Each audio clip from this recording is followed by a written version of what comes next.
Welcome back student स्वागत करुच्ची Bharti classes को मु आपण मानकर सागर सर दशम श्रेणी पिला मानकर साहित्य बहिर द्वितीय गद्य जदि ओभराली सीरियल अनुसार देखा यहाँ आपण मानकर नवम विषय बा गद्य हिसाब से देखा जदि द्वितीय गद्य जार नाम हूँ जन्मभूमि यहाँ आम भिडियो माध्यम आलोचना करवा जदि यार प्राबंधिकों कथा कहवा नाम हूँ कृष्णचंद्र पाणिग्राही विषय ना सहित कवि ना केमती मन रखा आम पुराण शास्त्र हिसाब से सब पढ़ी आसुचे क्या जन्म कथा कृष्ण जन्म कथा तो एमती मन रखा किए जन्म होती ना कृष्ण जन्म होती कृष्ण चंद्र पाणिग्राही विषयर नाम हम जन्मभूमि ये रिलेट करके मन रखीदे यहाँ लाइफ टाइम आपण मानकर मन परीक्षा शेष पर्यंत निहाती मन रहा तो चलते वीडियो माध्यम विषयटा को कम्प्लीटली बुझा जमती आम लंग क्वेश्चन लिखिपर आउ एक मार्किया क्वेश्चन एमसीक्यू पैटर्न जहाँ भी है जमी आम आटेम्प्ट नहीं पार ओके विषयटा को भल भाव में वीडियो माध्यम बुझी नेबा जदि आपण मैंने चैनल प्रथम थर पर विजिट करछंती किंबा चैनल को पर्यंत सब्सक्राइब करना तो चैनल को सब्सक्राइब करनी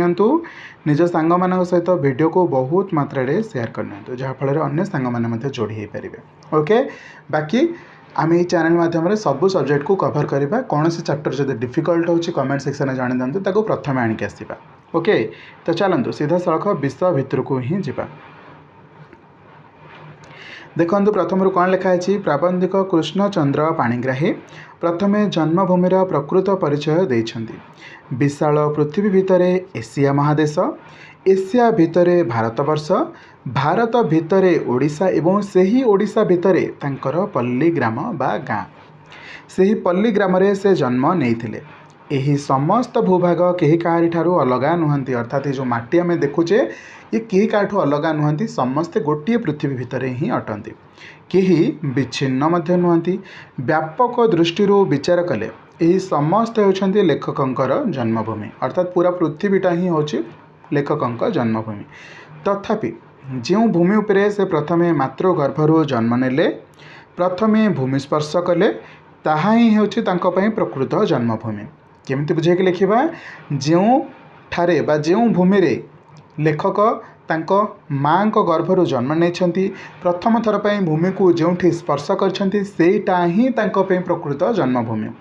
ओके लंग क्वेश्चन रे बुझेक लिखा निहाती अनिवार्य अर्थात जो स्पेशल मार्क तक आसा कथा ना देखो 10 मार्क जब लंग क्वेश्चन थाए से 6-7 तो आराम से सब पिला पाई जाती किंतु 6-7 रु एबव को जाकि 9-10 पर्यंत पहुँचवा सेटा आपण प्रकृत लैंग्वेज उपर डिपेंड कर आपण केमती बुझेक लिखुंट कौ टाइप शब्द व्यवहार करा मैटर करे बहुत आ बाकी कवि परिचय पे आप मो छाड़ दिखाँ मुझे स्पेशल गोटे वीडियो नहीं आसबि कवि परिचय केमती लिखा टोटाल 5टा जिनस ही कवि परिचय मेंशन कराए से जिनस को मुझे कवर करेनेबी लंग क्वेश्चन समय ओके तो तापर कौन है देखु इठी कवि कहते सेटा ही प्रकृत जन्मभूमि जोठी सी मातृगर्भर जन्म नहीं जो प्रथम भूमि को स्पर्श करछन्ति कारण से ही माटीर रूप रस गंधर स्पर्श से प्रथमे पाइथिले से ही माटीर उपजिथिबा फल पुष्परे शाक तंडुल निज शरीर रक्षा करथिले सेठाकार सुख दुखरे से निजको सामिल कराई देथिले केउठारे जोठारे जन्म होइथिले जो जन्मभूमि कथा कुहाउछि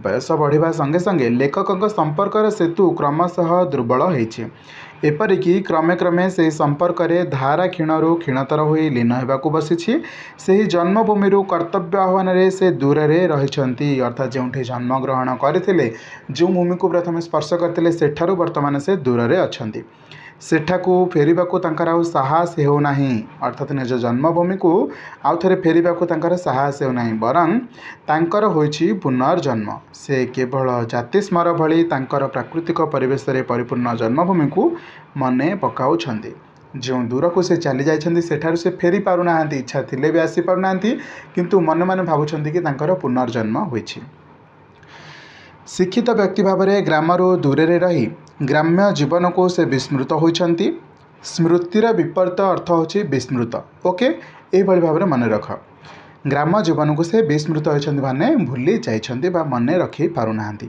एभली समस्या को एक सार्वजनीन समस्या भाव में लेखक सूचित करछन्ति सार्वजनीन समस्या माने सबु विभाग रे समस्तक संगे एभली एक प्रोब्लेम होउछि बा समस्या होउछि जो माने शिक्षित ऑब्वियसली से माने चाकरी पे दुरंत सहर को जाउछन्ति किंबा बाहर जाइके रहउछन्ति यही कथा को ही कवि मेंशन करुछंती। आउ यही समस्याटा सार्वजनीन धर्मांतर व्यक्ति भली निजर समस्त मानविकता को से भूलिछंती। प्रचलित शिक्षा को ग्रहण करिथिबारु शेषरे से निजर जन्मभूमि निकटरू दूरे रहिछंती। प्रचलित शिक्षा माने कौन आम इंग्राजी शिक्षा हो हायर स्टडी हो जेकोसी जिनस को आम पढ़ा चेष्टा कले से कारण ही आम आम गाँव बा जन्मभूमि दूरे रहिछंती एवं ताहाकू पासरी देइछंती काहाकू निज जन्मभूमि को पासरी देइछंती बा भूली जाइछंती। केबे केमिति पल्ली जीवन को फेरी जाई सेठारे किछि काल रहिबा तांको पक्षे संभव मध्य हुई नाही। निज गाँ को आसी पारिबाकू सेही शिक्षित पाठुआ लोक माने संभवपर मध्य होई नाहांती। लेखक पल्ली जीवनर विशेषत्व प्रतिपादन करने जाई पल्ली जीवन में मिलमिशि चलिबा परस्पर सुख दुखे भाग होगा कथा को मध्य स्मरण करिसेंती। गोटे गाँ जेपरी होइथाए गोटे परिवार सेमानंक भितरु किए भाई भौणी किए कका खोड़ी इत्यादि संपर्क नहीं चलिबाकू होइथाए।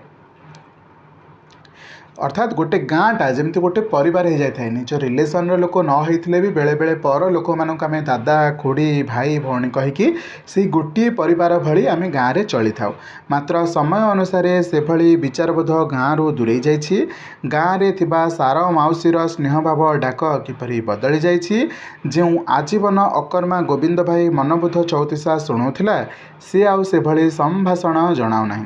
अर्थात छोट बेला समय जहाँ जहाँ से गाँव सब दृश्य देखी किछि वर्ष पर जेतेबेले से गाँव को बुलवाक आसुछंती तांको भली आउ केही से दायित्व को नौ नाहांती तांको भली सेही भली वयस्क व्यक्ति माने आउ से भली डाक पकाउ नाहांती। अर्थात जो परिवर्तनटा कवि देखुछंती लेखक देखुछंती प्राबंधिक सेही जिनस को ही विषय रे बखाणुछंती बा मेंशन करुछंती।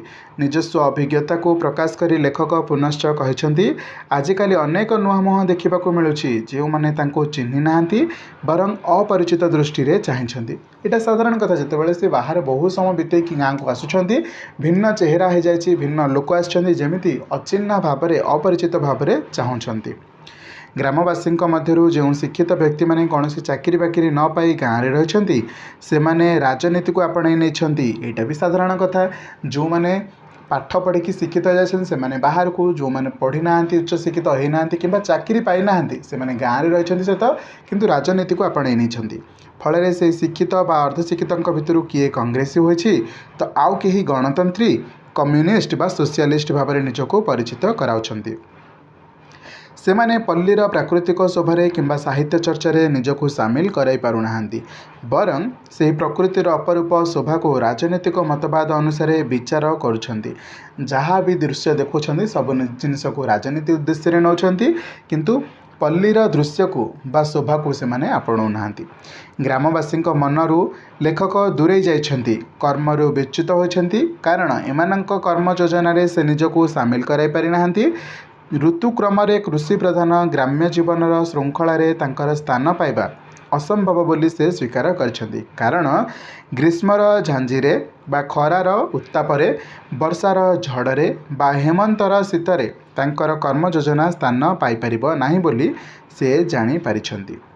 ओके नेक्स्ट कौन होची देखंतु मनुष्य बहु परिमाण में गतानुगतिकतार दास अर्थात मनुष्य गतानुगतिकतार दास माने जहाँ हो चलुछि जहाँ समय ताहारी दास आमे जिते जोटिकी जाइथाउ ना कहीं आम समय आम सब दास बा आम समय सब सेवक समय जुआड़े टाण से आड़े आम जीवा।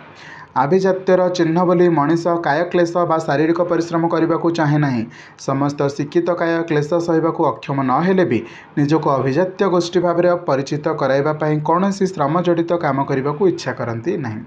अपरपक्षे जो मैंने गाँव में रही शारीरिक परिश्रम करी जीवन धारण करती से आर्थिक व्यवधान कम करिपारंती नहीं। अर्थात जो मैंने गाँव में रही परिश्रम अनेक कर जो रोजगार क्षमताटा को अधिक करिपारना जो आर्थिक व्यवधान रही जाउछि शहरी मानक ठारू सेहिटा को मध्य बेसी करिपारु नाहांती माने कम करिपारु नाहांती। सपोज गाँव में माने सहर रे गोटे पिला कौन 40,000 टंका पाउछि हुए तो सी गाँव में थिबा लोक ठारू कम मेहनत करुछि कहीं मेहनतटा सहर में गोटे ऑफिशियल टाइम रही है 10टा ରୁ 4टा कि 10टा ରୁ 5टा कि 10टा ରୁ 6टा किंतु गाँव में जी कम कै सी सका बड़ी भोर रू खाई कि सका पखाड़ हो कि जलखिया खाईदे कि जाए सीधा कम खोजबार कौटी बिल माने दिन मजुरिया हो कि बिल बाड़ी कम हो सब दिन जाक कम कर सारिकी से घर को फेरे मास शेष में ताथे 10,000 टंका आसे कि 15,000 टंका आसे।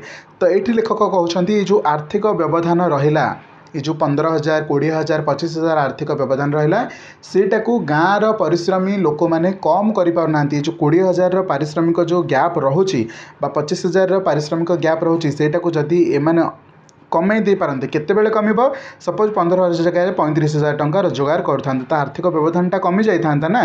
तो सही कथा ही कहते अपर पक्षरे जो मैंने गाँव में रही शारीरिक परिश्रम करी जीवन धारण करती से माने आर्थिक व्यवधान को कम कर पारती ना ये जो अर्थर व्यवधानटा को कम कर पारती नहीं। अर्थ बल हो भाग्य बल हो बा अध्यवसाय बल हो जो मैंने शिक्षित हो सहर में रहती से माने कौन सी समय गाँव को फेरवा को चाहती ना कहीं गाँव में रोजगारटा कमी जाए। यही कारण बहु पल्ली जननी से शिक्षित संतान को पाखरे पाई न थांती।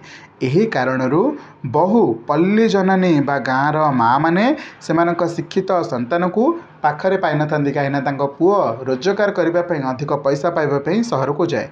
जो पल्लीवासी बालक अनेक संभावनार स्वप्न देखा जाए से माने समयक्रमे ग्रामवासी अपहंच हो जाती। जो गाँव बासिंदा माने गोटे पुओटीए केते स्वप्न देखी था से पुओ हो झील हो से माने परिशेष गाँ ठारू दूर रही जाती। यही प्रसंग में प्राबंधिक गोपपुर श्रीकृष्ण कथा उल्लेख करछंती।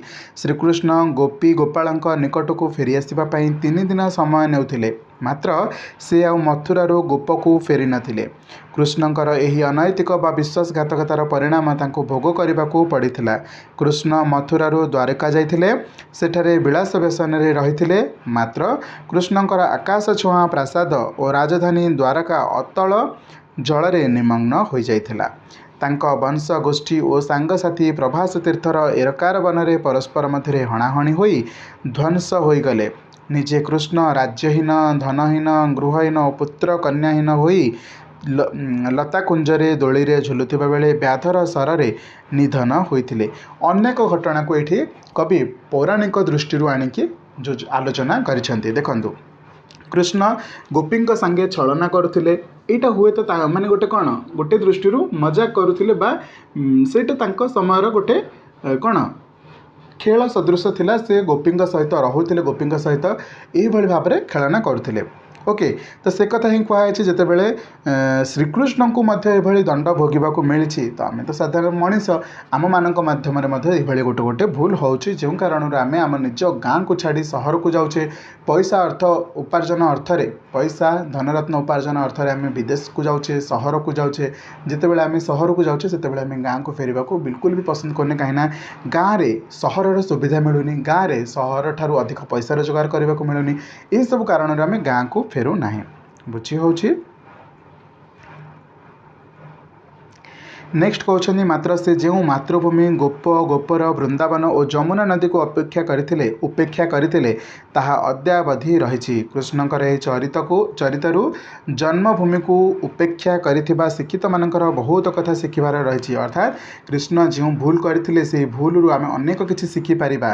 प्रबंधर शेष पर्यायर प्राबंधिक कहिसेंती जो अल्प केते जण शिक्षित से मानकर महानुभवता को पल्लीग्राम आरंभ कर विश्वव्यापी करने आमर नमस्या अर्थात से आम नमस्या करुचु बा मस्तक नुआई मुंडिया मार्चु क्यों जो अल्प केते जण शिक्षित अछंती तांकर महानुभवता को पल्लीग्राम आरंभ कर विश्वव्यापी करछंती गाँव आरंभ कर विश्व ब्रह्मांड में परिचित करछंती सेही अल्प केते जण शिक्षित मानक आम नमस्कार करुछु।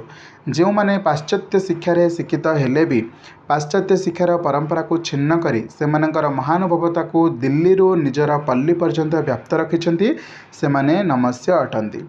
जो माने पल्ली भूई बा निजर जन्मभूमि को पूरापूरी पासरी दे ग्रास्य देवता एटलास परी समस्त विश्वर भार बहन करछंती बोली कुबुज होई चालंती से माने ठीक कथा कहती नहीं से माने केवल प्रवंचना करिथांती ବାସ୍ତବରେ ଯେ ଭଲ ଗ୍ରାମବାସୀ ନୁହେଁ ସେ ଭଲ ଓଡ଼ିଶାବାସୀ ନୁହେଁ, ଯେ ଭଲ ଓଡ଼ିଶାବାସୀ ନୁହେଁ ସେ ଭଲ ଭାରତବାସୀ ନୁହେଁ, ଓ ଯେ ଭଲ ଭାରତବାସୀ ନୁହେଁ ସେ ଭଲ ବିଶ୍ୱବାସୀ ହୋଇ ନପାରେ।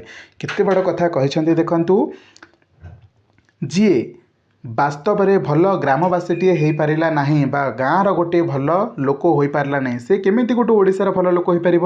ଯେ ନିଜ ଗାଁ ପାଇଁ ଭଲ ହେଇନି ସେ ଡେଫିନେଟଲି ଓଡ଼ିଶା ପାଇଁ ବି ଭଲ ନୁହଁ। ଯେ ଓଡ଼ିଶା ପାଇଁ ଭଲ ନୁହଁ ସିଏ ଭାରତ ପାଇଁ ଭଲ ନୁହଁ। ଯେ ଭାରତବାସୀ ପାଇଁ ଭଲ ନୁହଁ ସେ ବିଶ୍ୱବାସୀ ପାଇଁ କେମିତି ବା ଭଲ ହେଇପାରିବ? ଏହିଭଳି ଭାବରେ କବି ଶେଷ ପର୍ଯ୍ୟାୟରେ ଏଇ କଥା ହିଁ ଜଣାଇବାକୁ ଚାହୁଁଛନ୍ତି। ନିଜ ଜନ୍ମଭୂମି ବା ଯେଉଁ ପଲ୍ଲୀରୁ ଯେଉଁ ଗ୍ରାମରୁ ଆମେ ଆସିଛେ, ଯଦି ସେଇ ଗାଁକୁ ବା ସେଇ ପଲ୍ଲୀକୁ ଯଦି ଆମେ ଭଲ ପାଇବା ତାହେଲେ ସେହି ଜନ୍ମଭୂମି ପାଇଁ ହିଁ ପୁରା ବିଶ୍ୱରେ ଆପଣ ପରିଚିତ ହେବେ। କେବଳ ଜନ୍ମଭୂମିରେ ଭଲ ହେଇଗଲେ ଯଦି ତ ଓଡ଼ିଶାରେ ମଧ୍ୟ ଭଲ ହେଲେ, ଓଡ଼ିଶାରେ ଭଲ ହେଲେ ମାନେ ଭାରତରେ ଭଲ, ଭାରତରେ ମାନେ ପୁରା ବିଶ୍ୱବାସୀଙ୍କ ପାଇଁ ଆପଣ ଭଲ ହେଲେ। ତ ଆମେ କାହାକୁ ସବୁଠୁ ଅଧିକ ଭଲ ପାଇବା?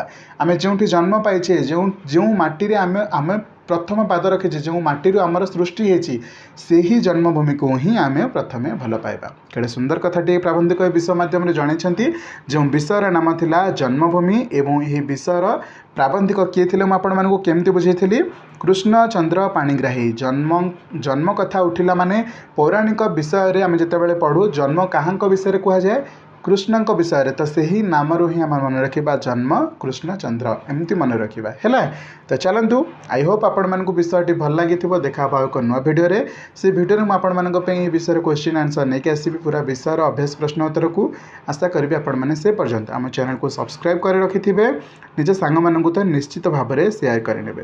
ଚାଲନ୍ତୁ, ଥ୍ୟାଙ୍କ ୟୁ ସୋ ମଚ୍ ଭିଡ଼ିଓଟିକୁ ଶେଷ ପର୍ଯ୍ୟନ୍ତ ଦେଖିଥିବାରୁ। ଜୟ ଜଗନ୍ନାଥ।